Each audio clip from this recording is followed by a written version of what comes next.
Los pastores Rafael y Adriana Lemes nos enseñan paso a paso los tesoros de las Escrituras.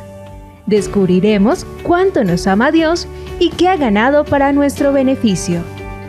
Este programa es patrocinado por nuestros amigos, miembros y socios de Iglesia Palabra Pura y Blaze Ministries International.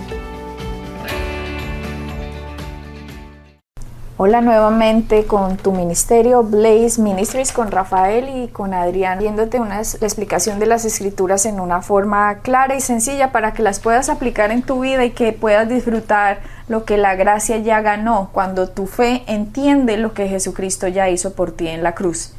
Estamos en un tema, hace ya 2 programas, esta es la continuación, es el tercer programa acerca del aguijón de la carne de Pablo, y quedó completamente comprobado a través de las Escrituras como aguijón en la carne es un término judío, como para alguien decir una patada en el hígado u otro decir una piña debajo del brazo, alguien que es muy cansón como la piña debajo de un brazo, bueno, etcétera. Cada país tiene sus dichos, y aguijón en la carne simplemente era un dicho, es un dicho judío que ellos utilizan y lo mostramos en diferentes partes en la Escritura, que se refería a la persecución, a la gente fastidiosa, a la gente que actúa como enemigo en contra de la palabra, en contra de Israel. Miramos diferentes escrituras en el Antiguo Testamento cómo utilizaban aguijones en los costados, espinas en los costados, astillas en los ojos, y todas se referían a la persecución que recibía Israel como pueblo de Dios.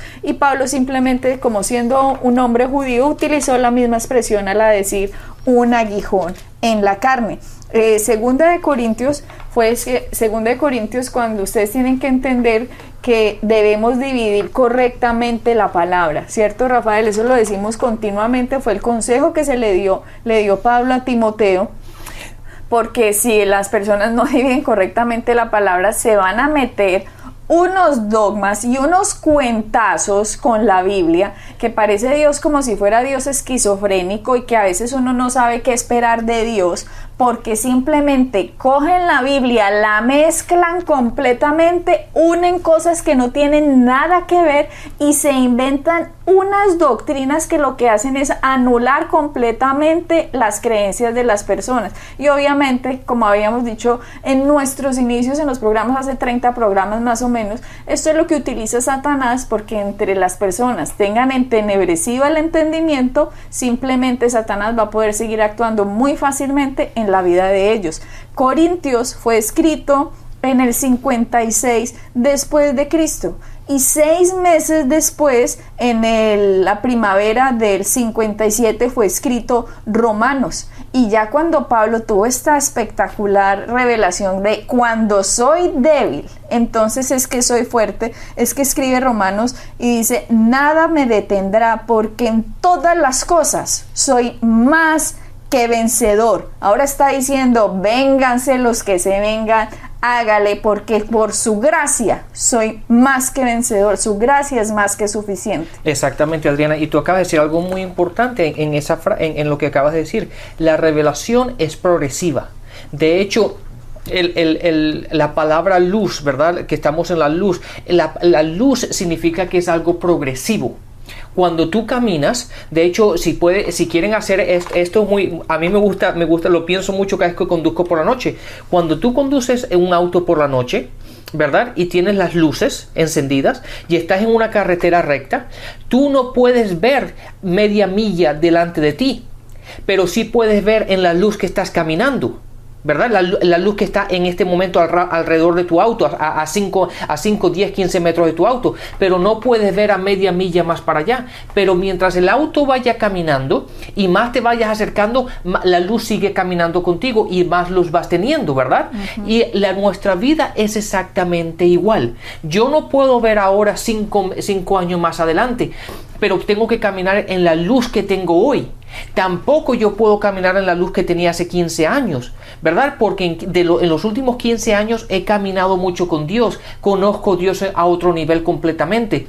tengo mayor entendimiento, mayor revelación de la palabra. Y yo sé que en 5 años yo voy a mirar para atrás y digo, wow, que la revelación que tengo ahora que no tenía antes. ¿Verdad? ¿Por qué? Porque el caminar con Dios nos da eso, la revelación, el conocimiento de su palabra, la madurez que tenemos en Cristo, la madurez en su palabra. Eso nos va dando el conocimiento y la revelación de la palabra en la cual vamos a ir caminando. Y es lo que le pasó a Pablo. Pablo tuvo Jesús le apareció, le dio la revelación, pero él no tenía el conocimiento completo. Él tenía que empezar a digerir todo eso y caminar en ello. Por lo tanto, la revelación de Pablo también era progresiva. Rafael, si no estoy equivocada, tú me corregirás. Efesios es una de las últimas cartas que Pablo escribió. Sé que Timoteo es una de las últimas, pero Efesios tengo entendido que es una de las últimas que él tiene. Y si lee uno Efesios es una cosa magnífica, es una obra maestra porque habla del poder del creyente. O sea, en ese momento Pablo sabía muchísimo más, había crecido mucho más, y como tú decías, hay un versículo que dice: la luz de la aurora va de aumento en aumento hasta que el día es perfecto. Lo que tú dices, la luz va de aumento en aumento. Así que la luz que recibió Pablo cuando en Damasco, cuando se le aparece Cristo, no es la misma luz con que Pablo termina su ministerio.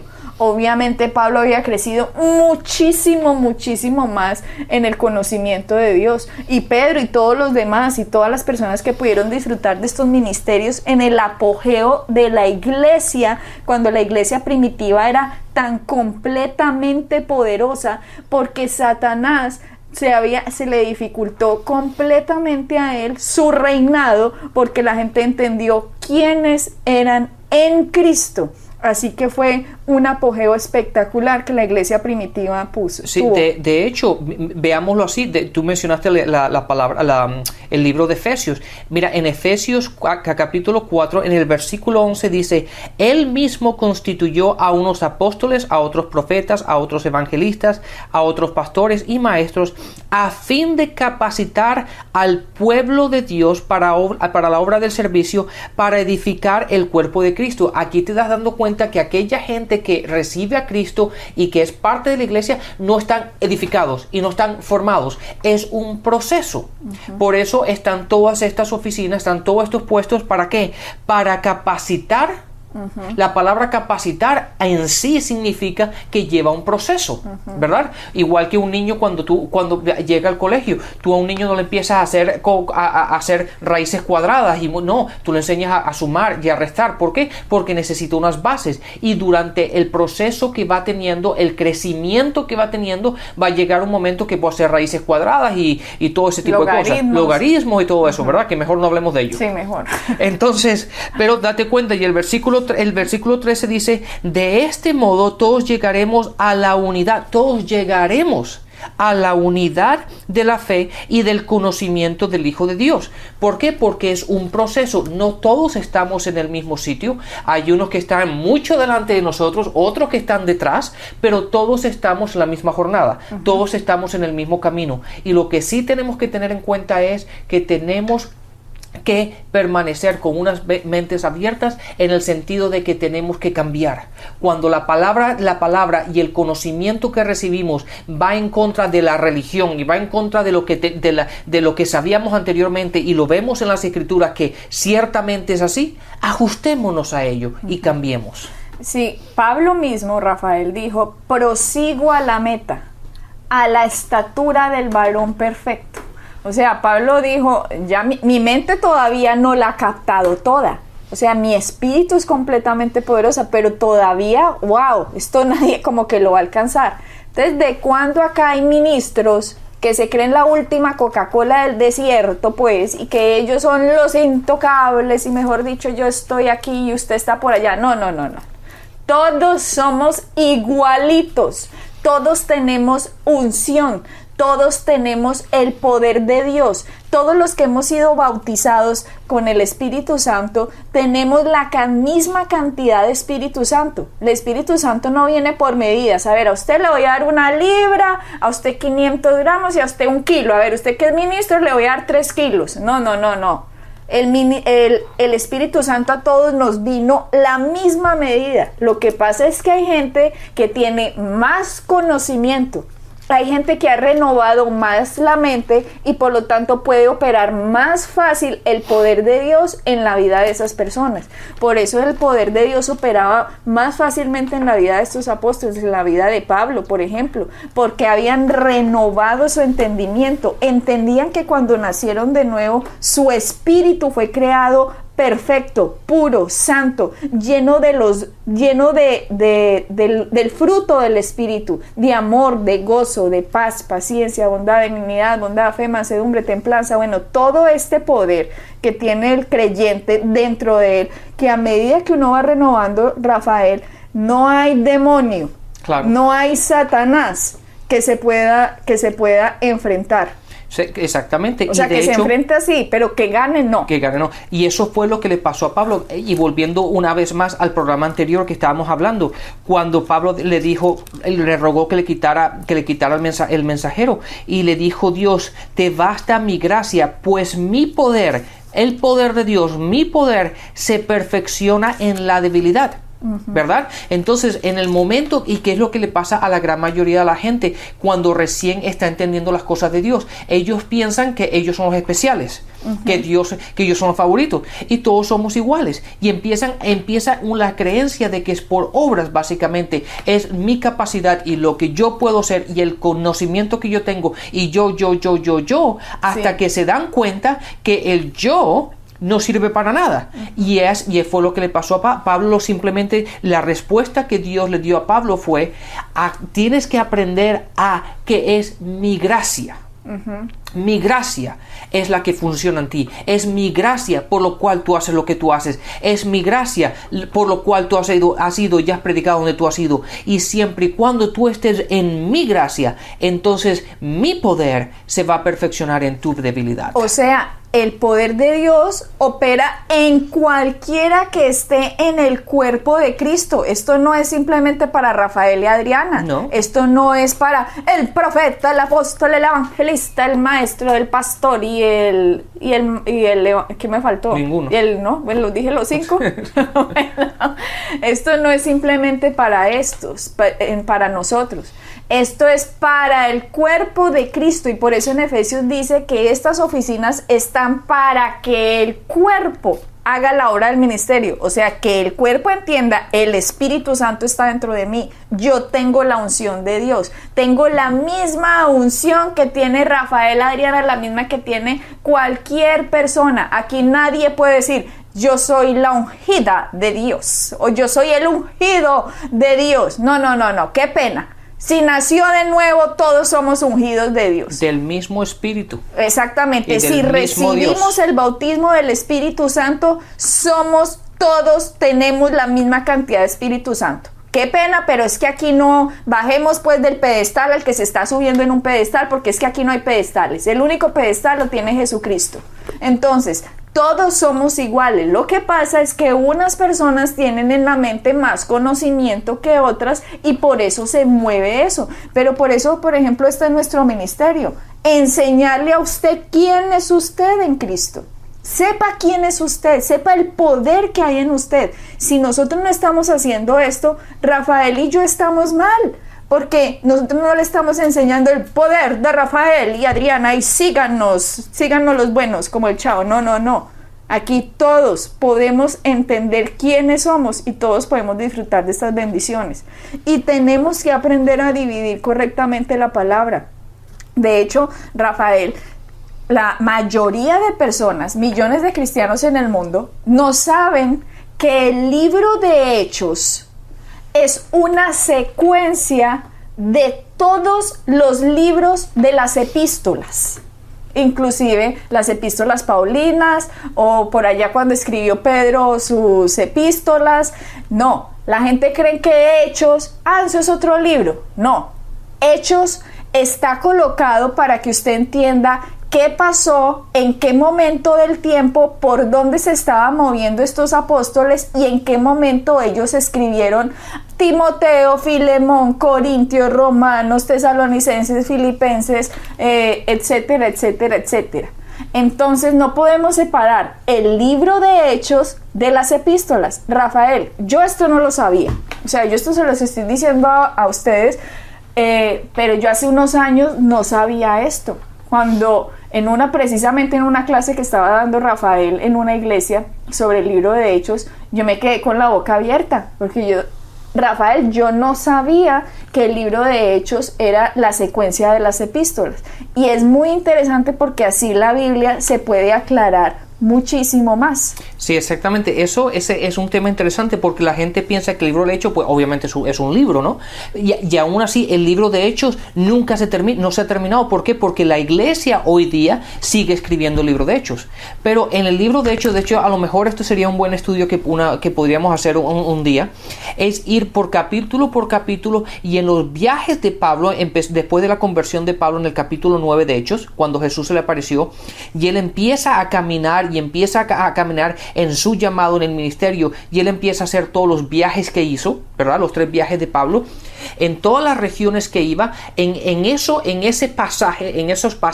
capítulos, se puede ver cuándo Pablo escribió cada epístola del Nuevo Testamento, ¿verdad? Cuando le escribió a Tesalonicenses, cuando escribió Timoteo, cuando escribió Romanos, cuando escribió Efesios, y cuando escribió cada epístola. Eso se ve en el libro de Hechos.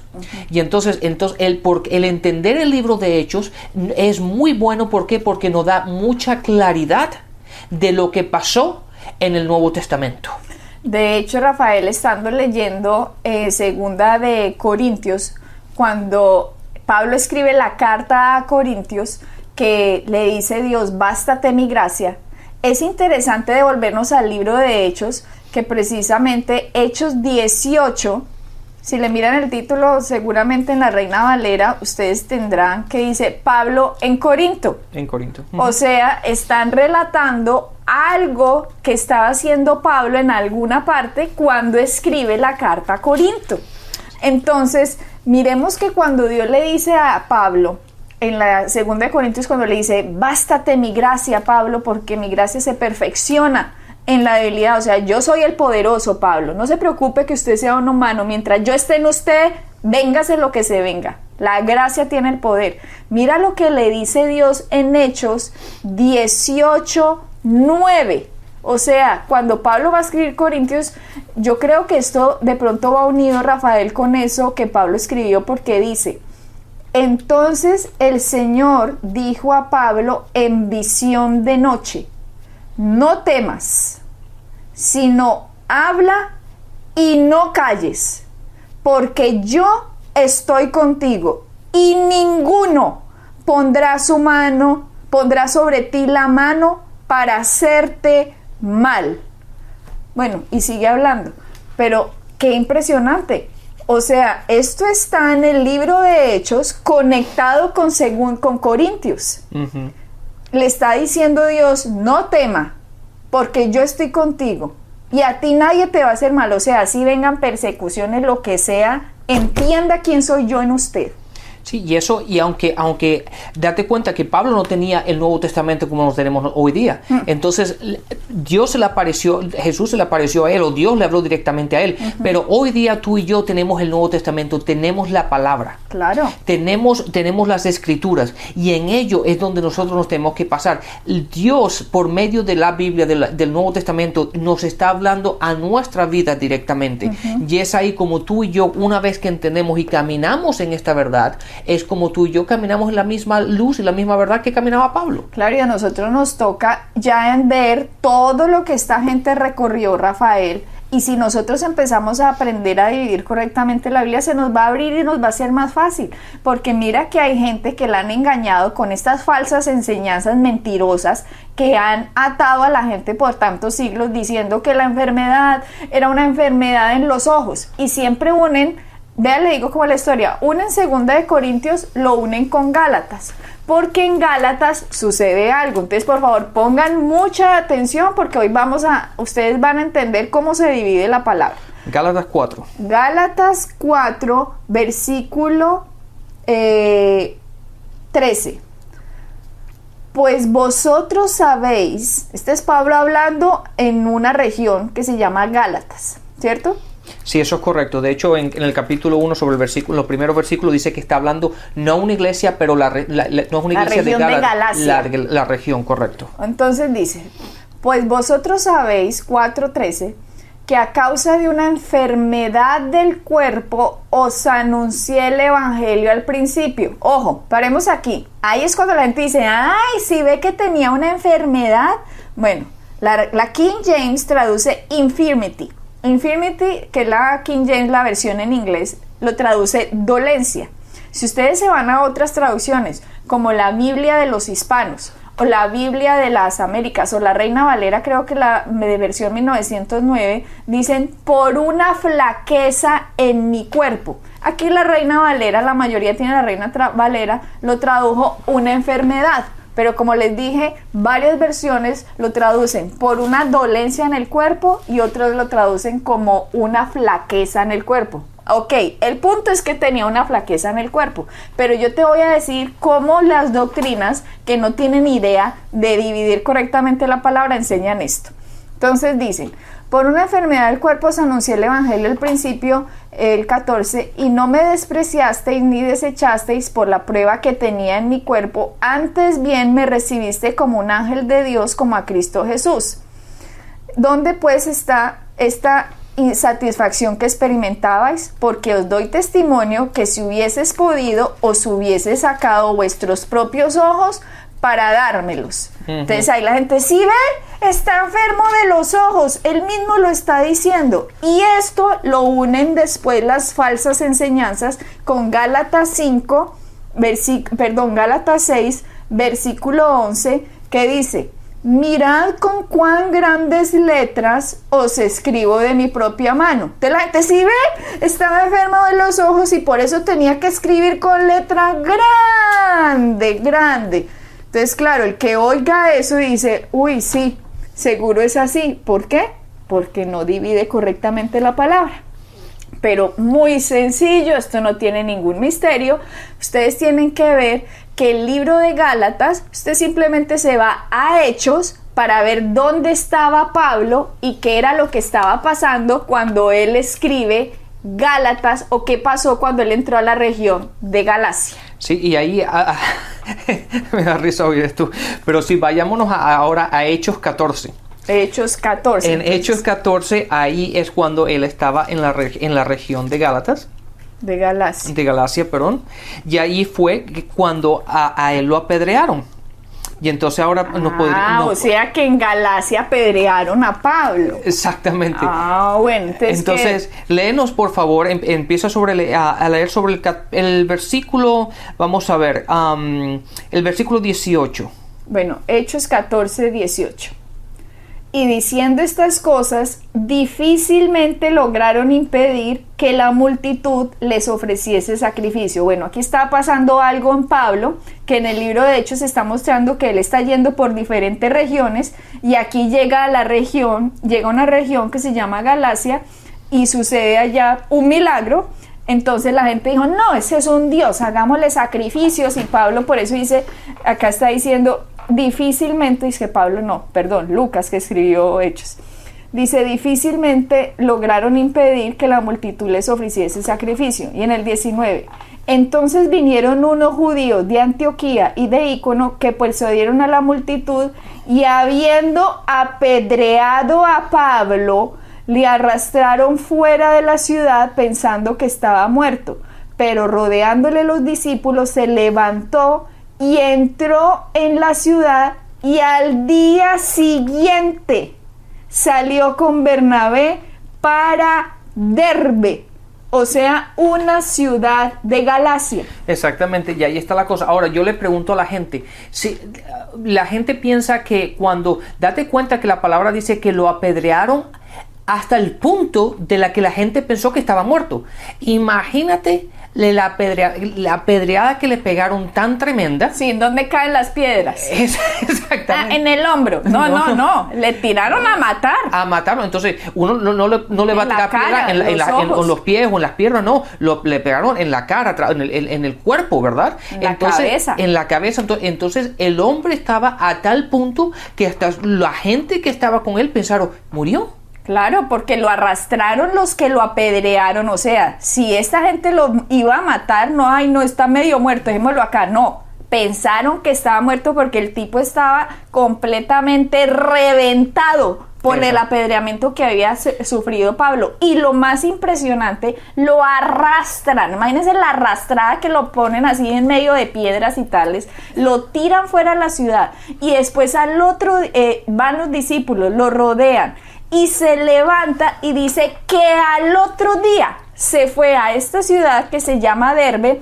Y en el versículo 21, capítulo 14 de Hechos, versículo 21, dice: y después de anunciar el evangelio a aquella ciudad y de hacer muchos discípulos, volvió a Listra, Ícono y Antioquía. Entonces mira que dice que después de anunciar el evangelio, ahora sí otra vez vamos a Gálatas. Gálatas nos dice, cuando os anuncié el evangelio al principio, ¿cierto? Entonces está relatando que Pablo llegó a esa región completamente reventado porque lo habían apedreado el día anterior. De hecho, es un milagro que Pablo hubiera llegado caminando. Exactamente. En el versículo 13, una vez más de Gálatas 4:13, dice: como saben bien, la primera vez que les prediqué el evangelio, las buenas nuevas, fue debido a una debilidad, básicamente. Dice enfermedad, pero no póngale pues enfermedad si quiere, fue una enfermedad en el cuerpo. Pero eso fue claro, venía todo apedreado, seguramente venía sangrando, venía con morados, venía rojo, venía de estar destrozado, apedreado hasta el punto de que la gente pensaron que estaba muerto. Es por eso que Pablo hace la relación, dice: si hubiesen podido, ustedes se hubiesen quitado los ojos. Eso simplemente es otra expresión para que la gente vea el amor y cómo quería esta gente a Pablo, claro, y lo que podrían haber hecho por él. Gálatas está formados, todos tienen una Biblia al final del mapa. Tiene una ciudad que se llaman Derbe, Listra e Ícono. Y en Hechos nos dicen que lo apedrearon y al otro día se fue a Derbe, o sea, una ciudad de Galacia. Vayan y miren en su mapa al final, y era una ciudad, y dice que ahí les anunció el evangelio reventado, porque al tipo lo apedrearon. Por eso Gálatas escribe: al principio les anuncié el evangelio y ustedes se hubieran sacado los ojos si hubieran podido. Entonces, señoras y señores, esto es dividir correctamente la palabra. Exactamente, y no llegar a conclusiones absurdas que se le tiran a la gente la fe. Exactamente. Entonces, esto es lo que habla Pablo de las dificultades que estaba teniendo, las debilidades que estaba teniendo siempre que él estaba predicando el evangelio, y es lo que se refiere a 2 de Corintios cuando habla del aguijón de la carne. Esto es lo que se refiere él. Sí, y eso cuando dice que mirad con cuán grandes letras os escribo, simplemente es decir, mire que se lo estoy subrayando, mire que le estoy llamando la atención. No es que él haya escrito una O en una hoja y en otra hoja escribió una A, no. Sí. Hombre, no. Son expresiones como yo te digo muchas veces a ti, Adriana: si pudiera te daría la luna, ¿verdad? Ajá. O te va, eso no, bájemela, Rafael, ya me la prometió. Exacto. Eso no significa que porque no te puedo traer la luna, pero significa que todo lo que te pueda dar, todo lo que esté en mi poder, te lo voy a dar. Entonces, ¿verdad? Dios nos ama. Así mejor es. dicho. Así que bendiciones y hasta la próxima. Bendiciones. Pueden bajar nuestras enseñanzas en www.iglesiapalabracura.com y visitarnos en nuestra sede en la calle 21326.